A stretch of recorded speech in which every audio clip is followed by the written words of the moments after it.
dice, ¿sí? Vamos a tener como una escalera, ¿no? Bueno, esa es la famosa helicoide canónica, la básica. Y el juego está así. Tú pones tu S1, que lo puedes parametrizar, por ejemplo, por coseno de phi, seno de phi. Esto lo metes en el plano. Si tú multiplicas por un radio, lo que tú vas a tener es una distancia no de 1, sino una distancia sobre una de las rectas. Y después, en la siguiente coordenada, que se llama Y, podemos ponerle una altura.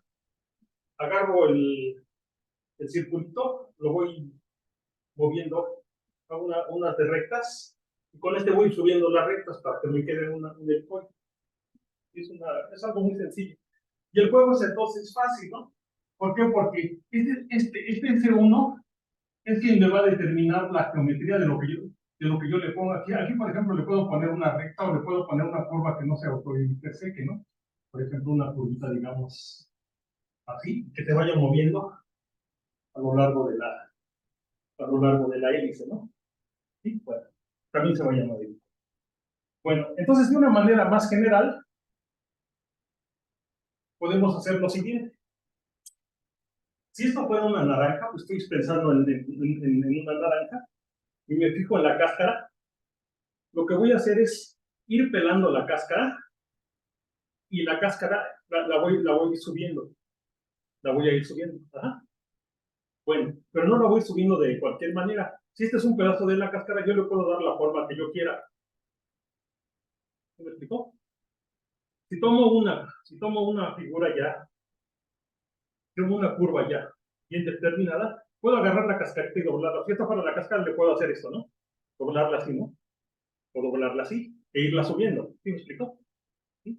Bueno, eso depende de la figura que yo haga, de cómo doble yo la cáscara. Muy bien. Eso tiene que ver con lo siguiente. La figura la vamos a poner en un espacio XY. Por ejemplo, le puedo dar esta figura, una recta, que es la helicoide clásica. O le puedo dar una, como la que vamos a obtener, una curva que sea asintótica a estas dos rectas. ¿Sí? Y en cada punto de aquí poner una de ellas e irla moviendo. Si me explique, según esta curva que estoy determinando en el plano. Y con esta parte, pues yo voy a levantarla. Con esta me muevo, voy dando vueltas y con esta la voy levantando. ¿Sí? Entonces, es una manera básica de construir los helicoides. Pero ¿qué hacemos nosotros? Si ahora nosotros agarramos una naranja que estoy en dimensión 2, en lugar de un círculo, ¿sí?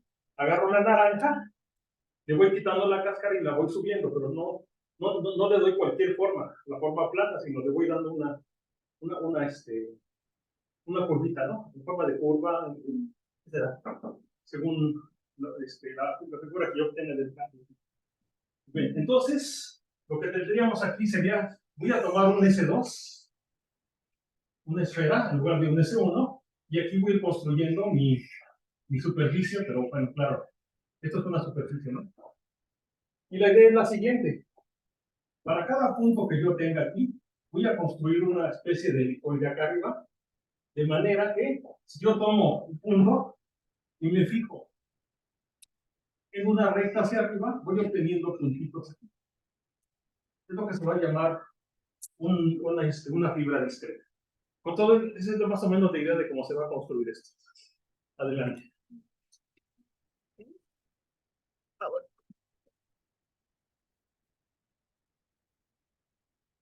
Bien. Bueno, entonces, como dice aquí, vamos a obtener helicoides mínimos conexos, simplemente conexos, completos, inmersos, con homotopía esférica. Este va a ser el primer trabajo. Más adelante voy a hacer el segundo, donde ya estamos replanteando cosas un poco más interesantes. Adelante, entonces, como dice ¿quieres que lo vaya a mover? Entonces vamos a utilizar métodos de lo que se llama la geometría diferencial equivariante, es decir, aquellos objetos que cuando yo los cambio por una isometría, o por ejemplo una rotación, ¿sí? Se consideran conservando.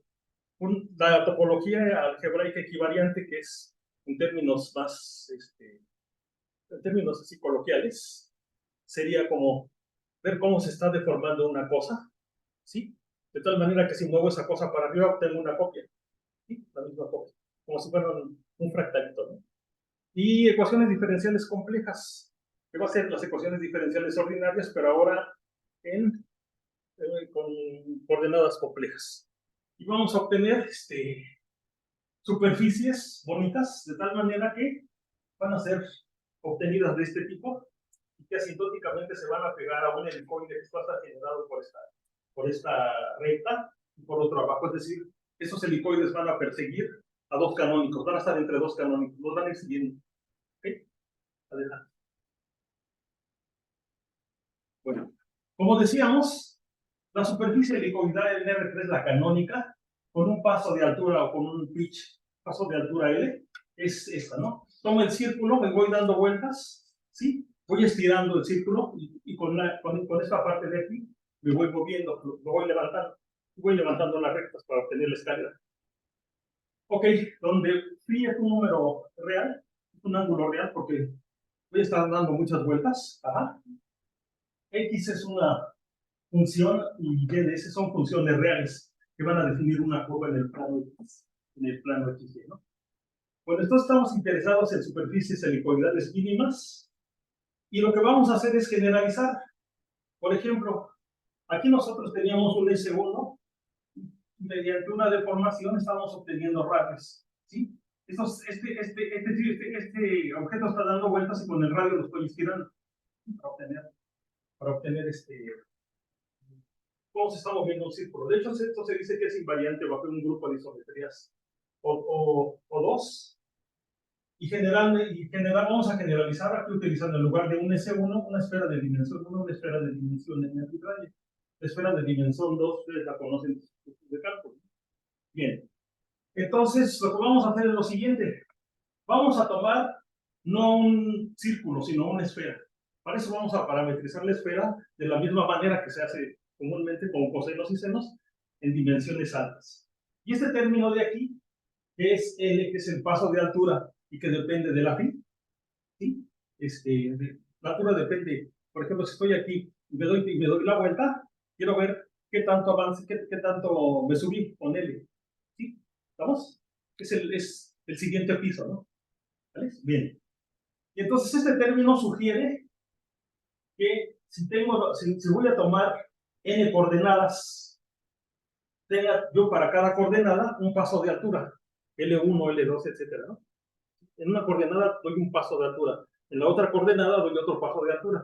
Y lo que se tendría es una especie de producto escalar generalizando, multiplicando los pasos de altura por los ángulos, ¿no? Muy bien.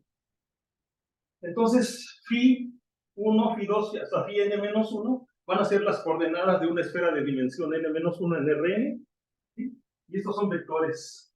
Vamos a ver que esto va a vivir en una esfera de dimensión n-2. Más adelante nos vamos a preguntar por cuándo la superficie está encajada o inversa, ¿no? Adelante. Bueno, y entonces nuestra generalización es esta. Esta phi son las coordenadas de la esfera de dimensión n-1, ¿sí? La de dimensión n-1, y estoy apuntando con este radio como acá, el x de s. Esta es la función y de s, y estos son los pasos de altura, un promedio. Entonces, a este tipo de superficies es una parametrización que va de Rn-1 y a R a Rn+1. Esta es una esfera. Esta es una esfera en Rn, y esto tiene dimensión, ¿no? Estoy realmente en Rn+1. ¿Ok? Muy bien, entonces, vamos a llamarle hiperhelicoides a estas cosas. Pero de esos hiperhelicoides nos van a interesar aquellos que tengan curvatura media cero, es decir, y que sean mínimos. ¿Sí? Adelante. Bueno, la historia es la siguiente. Las superficies de curvatura media constante, H, que denominamos por H, fueron estudiadas por Manfredo Doccardo y por Marcos Daxa. Son por parte de Manfredo, profesor de allá de Limpa de Brasil, y encontraron una familia de dos parámetros de superficies helicoidales de curvatura media constante en R3. Estos dos griegos obtuvieron el mismo resultado que Manfredo y que Marcos, sí, pero integrando explícitamente las ecuaciones, ¿no? Las integraron así directamente. Y después vimos que Ricardo Saer y Eric Turbina, que son profesores de allá de Brasil, obtuvieron resultados parecidos, pero aquí en productos de hiperboreas de dimensión 2 con R, de la esfera de dimensión 2 con R, ¿sí? Muy parecidos a los que debemos obtener nosotros. Muy bien. Por otro lado, Mix y Rosenberg, ¿sabes? Probaron que la única superficie mínima de encajada en R3 es el helicoide canónico, ¿no? Hablando de mínimo. ¿Sí? Bien.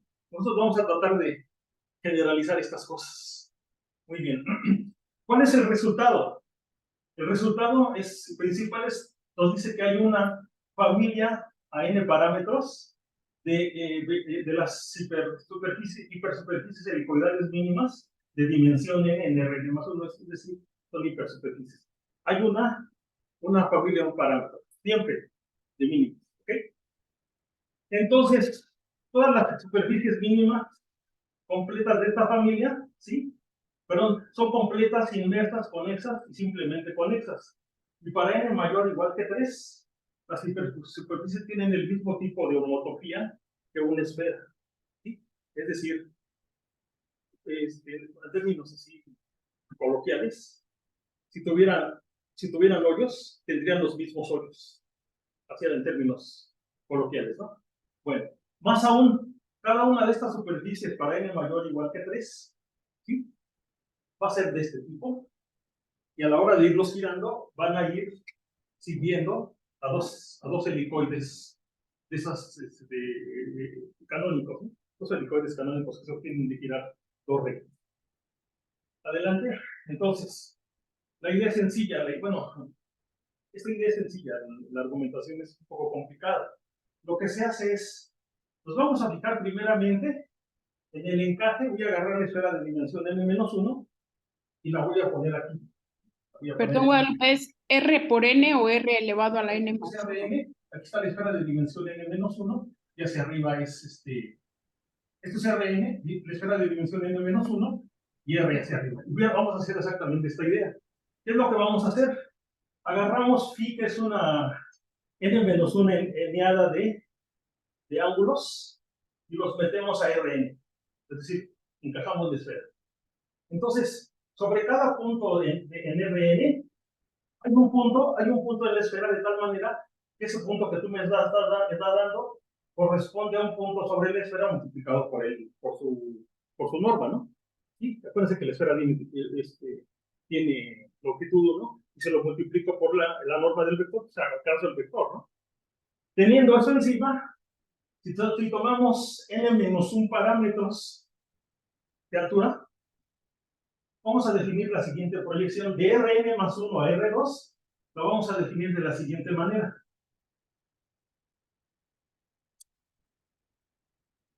Para un punto en Rn y un tiempo t, lo vamos a mandar, al primero lo mandamos a la norma, no vive en R, y al t lo mandamos a esto, donde esto que está aquí es la imagen inversa, ¿sí?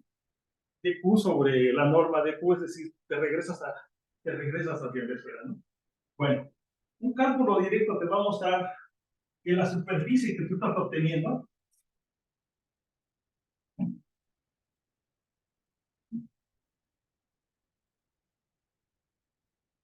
aquí estamos obteniendo nosotros una superficie. La voy a dibujar aquí, aunque ya sabemos que es helicoidal.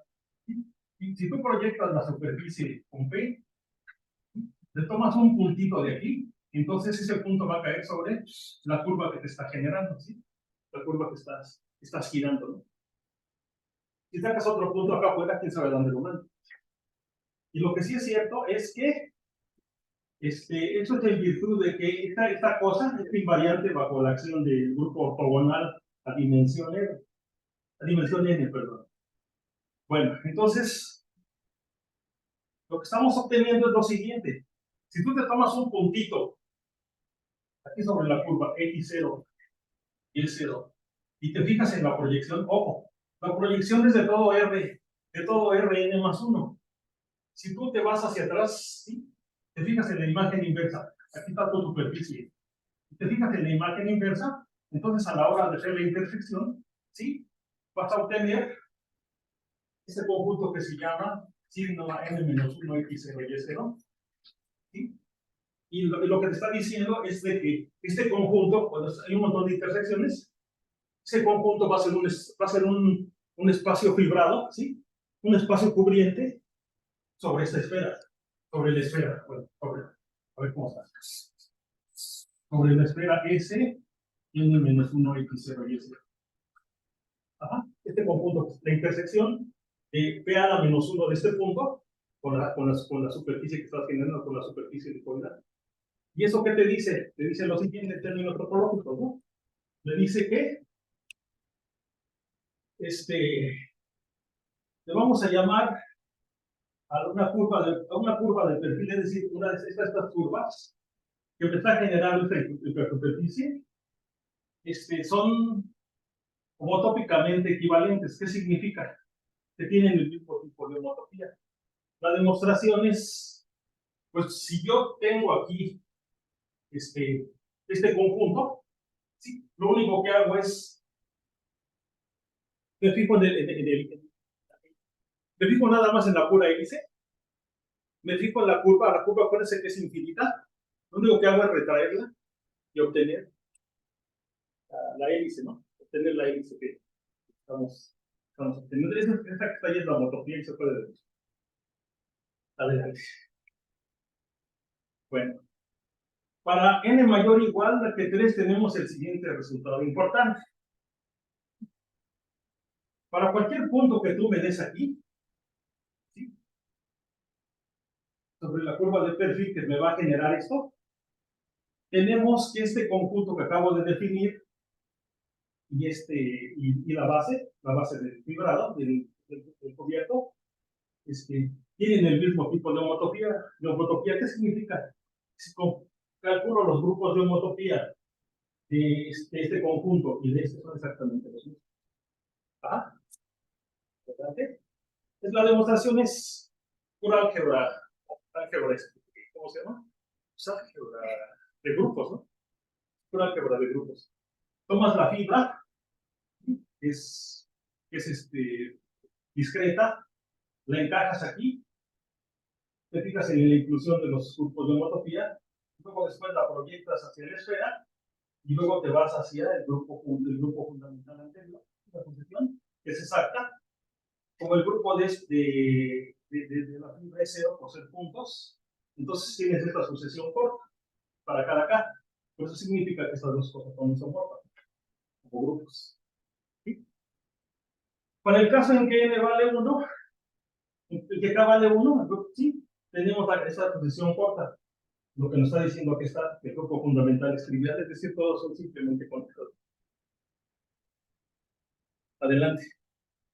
Entonces, lo único que me está diciendo que si yo me tomo una pareja de puntos aquí, me tomo este y me tomo este X1, Y1, entonces los conjuntos correspondientes sí tienen el mismo tipo de homotopía. Eso significa, ¿sí? Que la curva toda la curva de perfil define el tipo de homotopía de la superficie. Y aquí estoy pidiendo que no haya intersección, porque si hay intersección, entonces vamos a tener un problema, ¿no? Muy bien, tenemos mínimos. Entonces, para el caso n igual a 2, que es el caso peor, y es el caso cuando estoy en R3, pues tenemos lo siguiente. Esta sucesión me dice, el grupo fundamental, el 0 va al grupo fundamental de esta fibra. Y después me voy, lo meto en S1, pero Z. Y esto que está aquí no es exacto. ¿Por qué? Porque ¿cómo se llama? Hay elementos, este es un subgrupo, que está aquí se va a meter como un subgrupo acá, es un subgrupo no necesariamente trivial, ¿no? Acuérdense que Z bajo la visión tiene los subgrupos o son densos o son finitos, ¿no? Discretos, perdón. Discretos o densos. Eso es un resultado de álgebra. Adelante. Bueno, ya que vimos qué tipo de topología va a tener, ahora vámonos con la geometría, ¿no? Porque puedo agarrar la plastilina y hacer mis helicoides, pero a lo mejor en cada punto Y tengo situaciones geométricas diferentes, ¿no? A lo mejor uno está muy chipotudo de un lado, más plano del otro, etcétera, ¿no? Entonces vamos a ver cómo está la geometría. Para calcular la geometría, ¿sí? Lo primero que tenemos es que tener una métrica. ¿Qué métrica le voy a dar? Es fácil ver que el vector normal, como es una hipersuperficie, es de este tipo, ¿sí? Tiene estas coordenadas y x' en la última.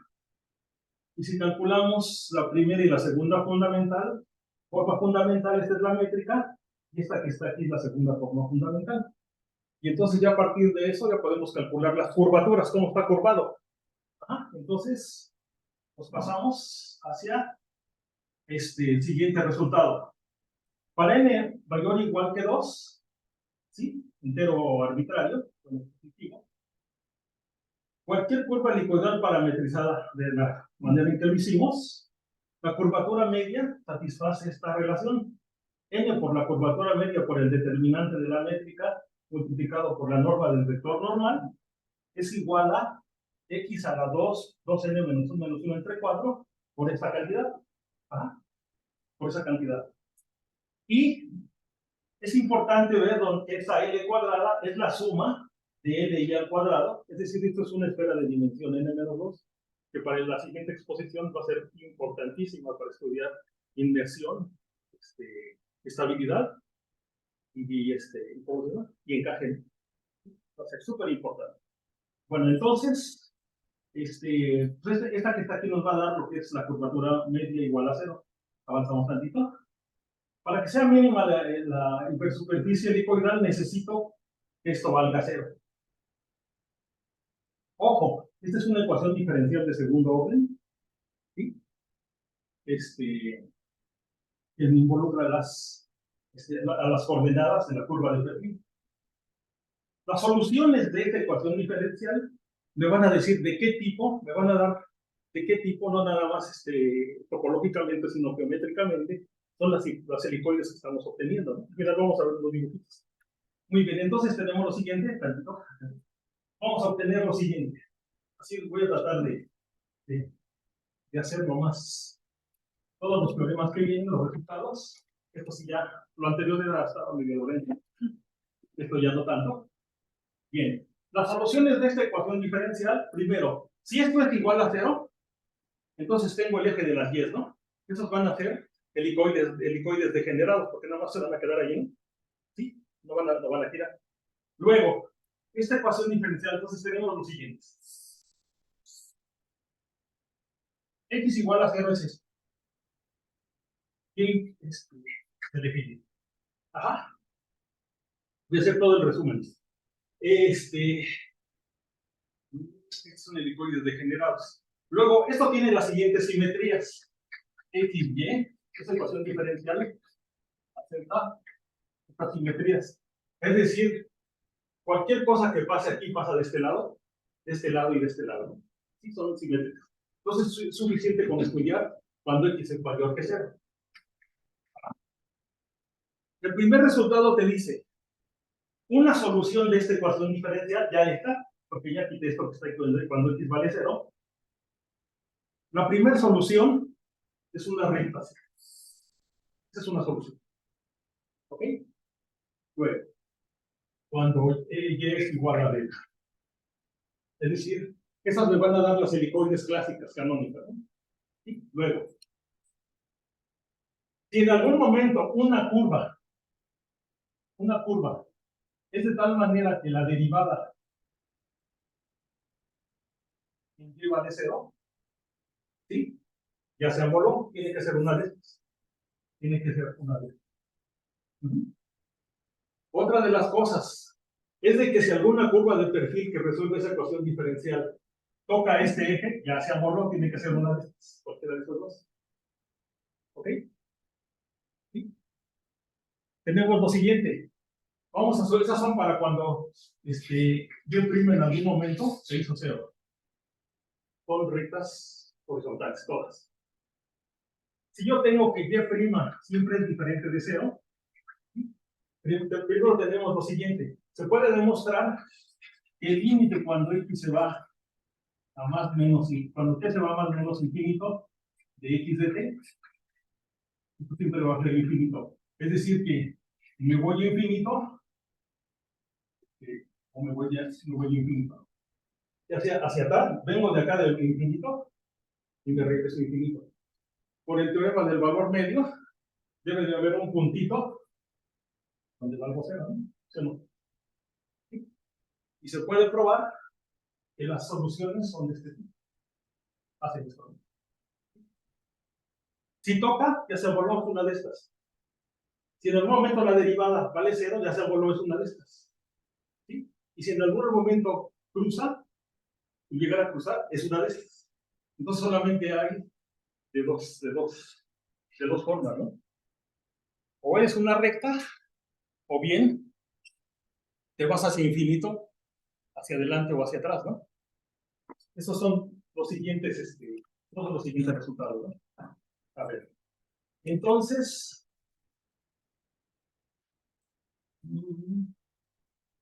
lo primero que nos va a decir el teorema de existencia y unicidad, que sí existen estas soluciones, primero que nada. Y por lo tanto, hay una infinidad de superficies mínimas dimensionales inertas con tipo helicoidal. ¿Ok? Hay un montón, ¿no? Porque la solución de este cuadrante diferencial anterior tiene una infinidad de soluciones, ¿no? Y hay un montón de rectas. Cualquier recta de este tipo satisface, ¿no? ¿Sí? Acuérdense que aquí el teorema de existencia y unicidad para orden 2 es punto y dirección, ¿no? ¿Vale? Muy bien. Entonces, hacia adelante, si nos dice, si en algún momento dado la derivada vale cero, ya se es una de estas. ¿Sí? Entonces, toda curva del perfil, cortando el eje Y también, es horizontal, ya lo dijimos. Entonces, este tipo de helicoides que se van a obtener de aquí, estos se van a llamar helicoides canónicos, ¿no? Son los clásicos, los que vemos en geometría diferencial 1, ¿no? Adelante. Lo que decíamos, para cualquier solución, vengo en el tiempo menos infinito, vengo del infinito, me acerco acá y me regreso infinito. ¿Ok? Y después, el teorema del valor medio nos dice eso, etc. Bueno, ya que tenemos la caracterización, solamente hay dos tipos de helicoides mínimos mediante este método: los canónicos y estos. Pregunta: ¿qué tipo de homotopía tienen estos y qué tipo de homotopía tienen estos? Ya sabemos que son, tienen, ¿cómo se llama? Tipo de homotopía esférica para cuando n es mayor o igual que 3. Pues me dicen, los degenerados y los canónicos, su tipo de homotopía es trivial. Estos tienen tipo de homotopía trivial, es decir, si tú los recoges, así, los puedes recoger en un solo punto. Pero si no, los otros helicoides tienen exactamente la homotopía esférica. Esto es el tipo el carísimo grupo de homotopía de esfera de -1, porque lo obtuvimos a través de fibras discretas, ¿no? Y eso te lo enseña la topología. Entonces, todas, de cualquier manera, el corolario es que para n mayor o igual que 2, la demostración de esto también son sucesiones de algo bien. Para n mayor o igual que 2, las helicoidales mínimas, todas son simplemente conexas. Ya tenemos que todas no tienen hoyos. Adelante. Bueno, ahora ya sabemos que nosotros, ¿sí?, podemos tener una situación así. Bueno, para las. ¿Sí? Vengo de infinito y me voy a infinito. Y en un punto dado tengo un punto donde me regreso, ¿no? Un punto de regreso. La pregunta es, ¿qué le pasa a esto? Cuando me voy al infinito.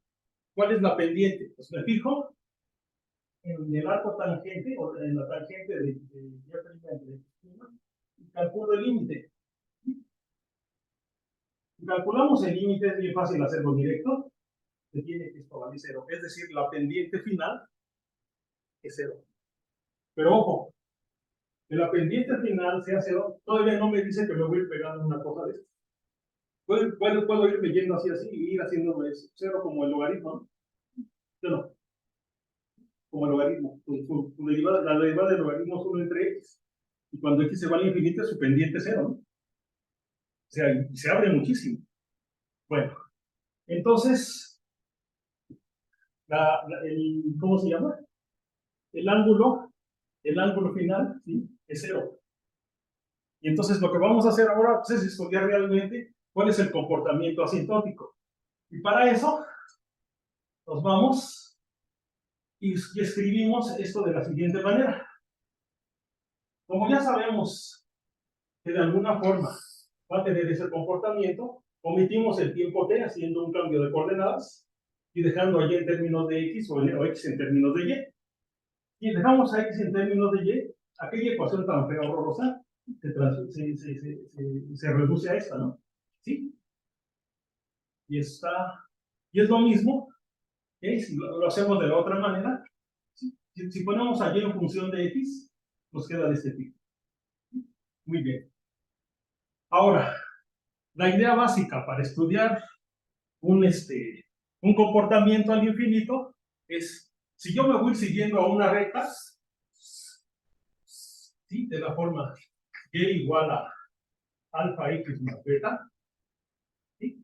Si yo me voy siguiendo a esta recta, en el infinito, pues mejor hago un cambio de coordenadas. Le llamo u igual a 1 entre x. El infinito me lo voy a llevar u a 0. ¿Sí o no? Y la pendiente, voy a utilizar un cambio proyectivo como el que hicimos en el ¿cómo se llama? V. Igual a qué? A y entre x, ¿no? El cambio proyectivo. Haciendo este cambio proyectivo, donde u, ¿sí? Es un número real y este es un elemento del proyectivo, esto lo podemos llevar a la siguiente ecuación. Nos lleva a esta ecuación. Ajá. Todos son reales. Pero para estudiar esta ecuación diferencial, ¿sí? Necesitamos esta idea. Esta cosa se me transforma en B, beta U más alfa. Y por ejemplo, si alfa vale 0, tendré una recta así, ¿no? Si alfa valiera con pendiente beta. Esta transformación, inversión proyectiva me convierte pendientes en ordenadas al origen y ordenadas al origen en pendientes. Y en lugar de estudiar esto al infinito, voy a estudiar cómo entra aquí una situación así. ¿Vale? Bien. Entonces, estudiar ese tipo de cosas en coordenadas reales es una roña. Es una roñísima, ¿no? Lo que se hace eso es hacerlo con variable compleja. Ajá. Y estudiar. Hacemos nada más el cambio de coordenadas. ¿Sí? Real, y llamamos esta que va a ser complejo, y nos queda la misma ecuación, pero con coordenadas complejas. Todo en términos de la derivada de u con respecto de b con respecto a u, esta es la derivada de w con respecto. Y tenemos esta ecuación tan fea. Z cuadrada, w' igual a esto que está aquí. Pero tenemos el siguiente resultado. Ojo, mucho ojo, tantito. Esta u era un número real, y esta b era una pendiente, ¿no? Era y entre x, ¿no? ¿Se acuerdan? Y entre x. Que es un cambio proyectivo. Estoy buscando pendientes. Bueno, entonces, ya al pasarla a coordenadas complejas, tenemos esta ecuación, ¿ah? Que vive en los complejos, el proyectivo complejo y z, y es una ecuación de este tipo. Este resultado es que hemos utilizado ya un montón de veces. Es como de 1900 más o menos. O 1899, por allá, ¿no? Y nos dice lo siguiente. Considérate esta ecuación diferencial z cuadrada w' igual a una función de zw', wz. Entonces, una condición necesaria para que la ecuación diferencial compleja tenga soluciones analíticas de este tipo, ¿sí? Lo tengo al revés, alfa más beta más z para condiciones iniciales 0, w0 en alfa y w' en beta, es que cuando yo le evalúe en 0, alfa 0, eso me dé 0. ¿Sí? Y que esta igualdad se cumpla. ¿Sí? Esta es la parcial con respecto a la primera, 0 en la segunda y 0 en la tercera. Esta es la parcial de 0 en la primera, 0 en la segunda, 1 en la segunda coordenada y 0 en la tercera, por beta sea igual a esto. Y por otro lado, una condición suficiente para los valores de alfa y beta, aparte de que pase, es que esta ecuación crítica, ¿sí?, no tenga raíces positivas enteras, ¿no?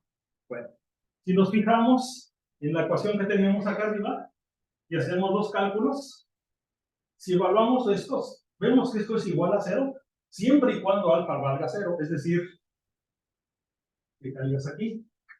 Ajá. ¿Sí? Bien. Entonces, ya existen las soluciones. Y eso existen para... Y la condición se cumple para cualquier valor arbitrario de beta. Es decir, la solución que es mandada de aquí a acá va a tener soluciones de este tipo. La pendiente va a ser beta. Bien. Y para el caso n igual a 2 y n igual a 3, no nada más son soluciones, sino son soluciones, hay soluciones analíticas. Es algo más hermoso todavía. Muy bien. Ahora sí. Bueno, como dice aquí de la última discusión, vemos que la pendiente asintótica única real al infinito para una curva de perfil no horizontal es necesariamente 0. ¿Sí? Por otros lados, el ángulo al infinito debe de ser constante igual a 0. Es decir, si te vas a pegar a una recta de este tipo. Aquí la pendiente es 0. Ajá. Y la altura beta depende de cómo te vayas a pegar. Es decir, no sales así, sino sales de esta manera. Entonces, al revés, por el teorema de existencia y unicidad, si tú me das una beta, siempre hay una solución, ¿sí? Tú me das esta beta, esta pendiente, siempre va a haber una solución, es decir, va a haber ¿cómo se llama? Una curva que se va a pegar asintóticamente, ¿sí? Dicho de otra manera, las soluciones tienen que ser de este tipo. Salen de algún lugar. Como estos generan helicoides canónicos, este helicoide los voy persiguiendo. ¿Está? Bien. Entonces, si hacemos el análisis para menos infinito, nada más hay que hacer un cambio por ahí pequeño, y es la misma cosa.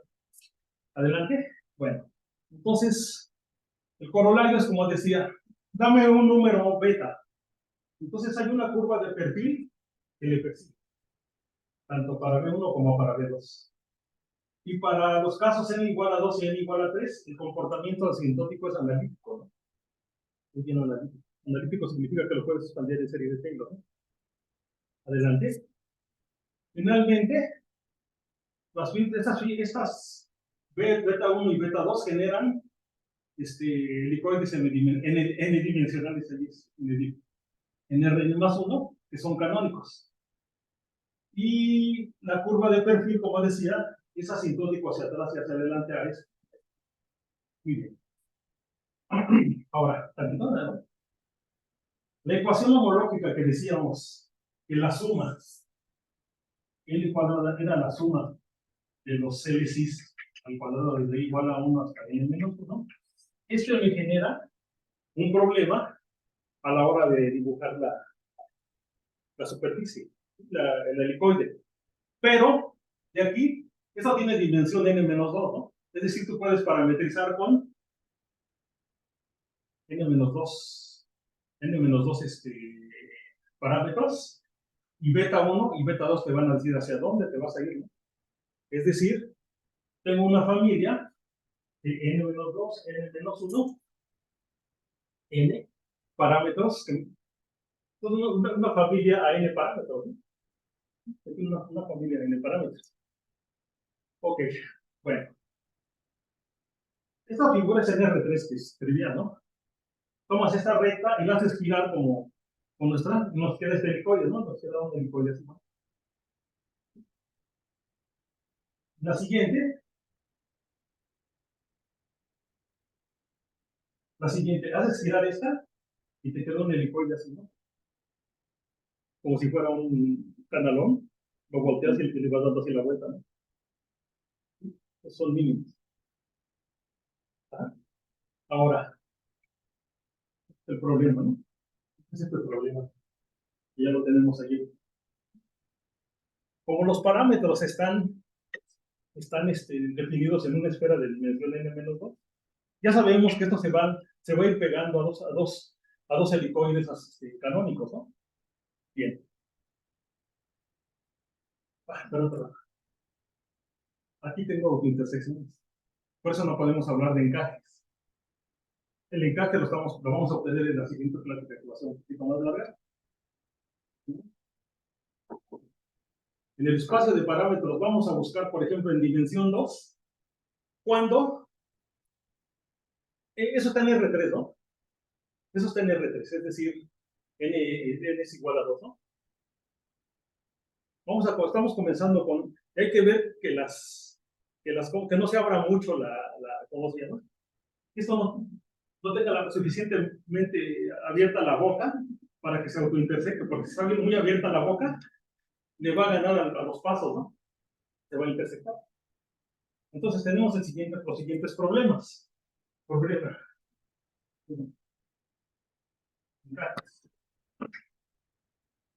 Ya presentaba para la dimensión 2. Ajá. Y por lo tanto, para la dimensión en piso B, estabilidad.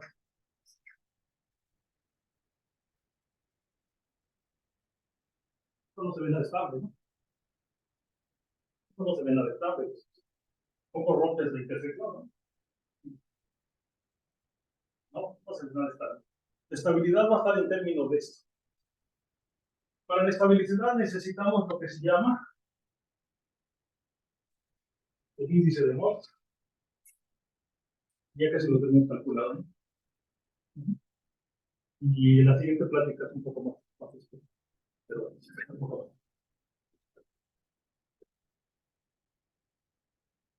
Bueno, ahí están la referencia.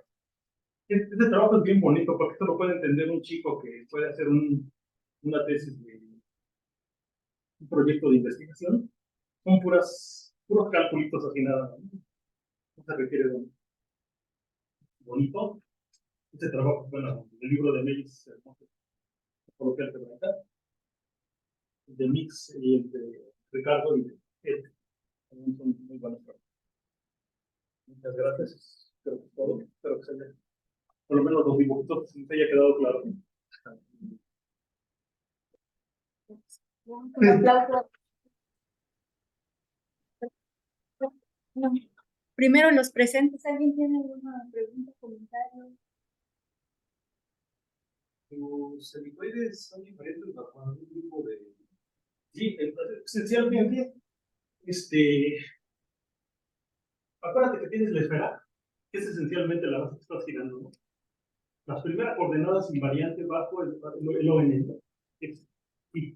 Pero también lo puedes, después a lo mejor girarlo así y girarlo con uno M para sería trabajo posterior.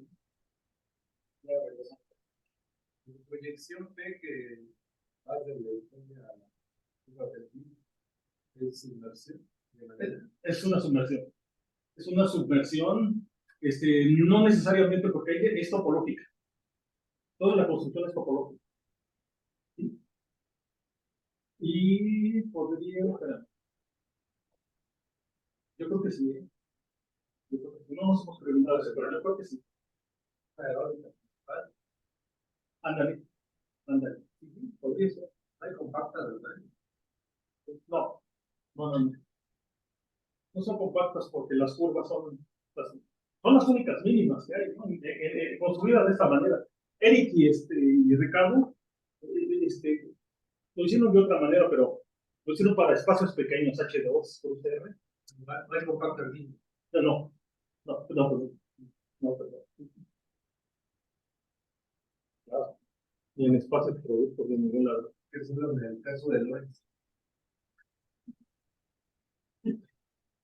Sería bueno. Ya. Pues tal vez el trabajo de Ricardo, ¿sabes? Porque utilizan ahí el editorio, ¿no? Pero en el H2 podríamos entrarle por ahí. Sí. Pero bueno, déjenme terminar de probar el encaje, cuando están encajadas, y que tiene que ver con estudiar el espacio de parámetros aquí, con las betas, ¿no?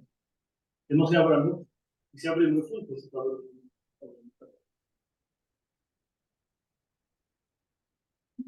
no quieren poner la luz, no, no lo veo. Gracias. Algo por todo. Los que están en línea, ¿alguien tiene alguna pregunta, comentario? ¿Quién es Ricardo y Eric? Ricardo, Saer, es un profesor de allá de Río de Janeiro. Ah, yo pensaba que eran tus alumnos. No, no. Y Eric Tubiano también son los brasileiros que hacen igual, superficies en espacios, productos, ¿no? Ujú. Bien, bonita charla. Felicidades, Guadalupe. Muchas gracias. ¿Alguien más? Figura 4, ¿cuál es el tipo de metodología? Sí. Bueno, ¿Otro? en la última que estaba, que no es encaje. ¿Ahí? ¿Esta? La que está más la última. ¿Esa? No, pues. Sí. Ah, Es trivial, ¿no? ¿Verdad? Sí, porque estás es n igual a 2 y n igual a 2. En n igual a 2 todo. Entonces, puedes irla desenvolviendo. O primero jalas la curva de perfil a la hélice, ya en la hélice te la juntas, ¿no? Y n igual a 2 y n igual a 3 es más o menos fácil, ¿no? Pero ya n igual a 4. El problema con los grupos de homotopía es que a partir de la dimensión de ese n, sí, pues comienzan a haber problemas sobre la que hay en teoría de grupos. Cuando son solubles, cuando es un problema bastante complicado. Como diría el maestro Carlos Prieto, que es el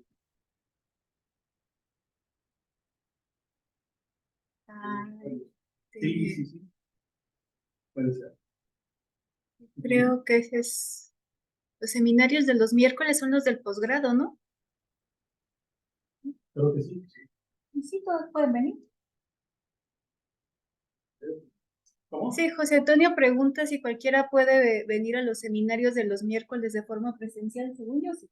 A veces puedes venir, puedes asistir tanto presencial como virtual.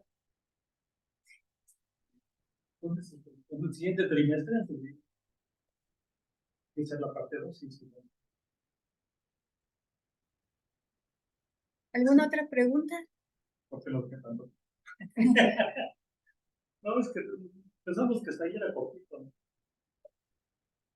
Pero ya vimos que sí. Todo porque alguna vez antes No, pues está bien. Yo, enhorabuena, Carla. A ver, esperemos que el internet siga estable porque por eso no me fui hoy, porque ayer estuvo terrible y tenía yo que hacer una sesión de Sí. Zoom. Pero hoy sí, lo pudieron escuchar y ver todo bien. Sí, gracias. Bueno, yo me despido. Buenas tardes a todos. Gracias y Buenas felicidades. tardes. Gracias. Gracias. Bien.